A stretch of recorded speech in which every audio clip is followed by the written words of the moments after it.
নমস্কার বন্ধুরা, আমি পুঁই শাক বাড়ি থেকে কেটে নিয়ে চলে আসছি। আজকে পুঁই শাকে রান্না করে দেখাবো, তাই প্রথম থেকে শেষ অবধি পুরো ভিডিওটা দেখতে থাকো। একদম নরম পুঁই শাকগুলো আমি কেটে নিয়ে এসেছি বাড়ি থেকে। এই দেখুন কত সুন্দর। এরপরে আমি এখানে আলু, বেগুন, কুঁদরি একসঙ্গে সব কেটে নিয়েছি। কেটে আমি এই জলের মধ্যে দিয়ে দিয়েছি। এটাকে আমি জল ঝরিয়ে নেব। কড়াইতে আমি তেল দিয়ে দিয়েছি। তেলের মধ্যে দিয়ে দেব শুকনো লঙ্কা এবং 5 ফোড়ন এবং পেঁয়াজ কুচি। এর সঙ্গে দেবো 1 চামচ লবণ এবং দেবো 1 চামচ হলুদের গুঁড়ো এবং কেটে রাখা সবজি এবং পুঁই ডাঁটাগুলো দিয়ে দেবো।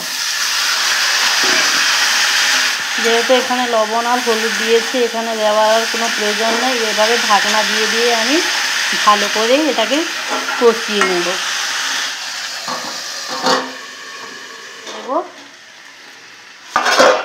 এই দেখুন কত সুন্দর ভেজে। এবার আমি এটাকে ভালো করে কষিয়ে নেবো। আর 1-2 মিনিট মতো পরিমাণে জল দিয়ে দেবো। এবার আমি ঢাকনা দিয়ে দেবো। এটাকে আরও 2 থেকে 3 মিনিট আমি রান্না করে নেব। ঢাকনা খুলে আমি দেখব।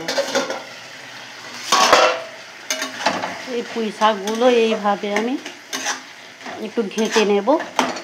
এবার দেখুন কত সুন্দর হয়েছে। যারা যারা পুঁই শাক খেতে ভালোবাসেন আমাকে কমেন্টে জানাবেন। এখানে আমি ঠান্ডা জল ব্যবহার করছি না, এখানে গরম জল দিয়েছি। গরম জলটা দিলে একটু ফ্লেভারটা ভালো আসে। এটা এবার গরম ভাতের সঙ্গে আমি এবার পরিবেশন করবো। আশা করি পুঁই শাকের রেসিপিটা আপনাদের ভালো লেগেছে। যদি ভালো লেগে থাকে সাবস্ক্রাইব করে আমার পাশে থাকবেন।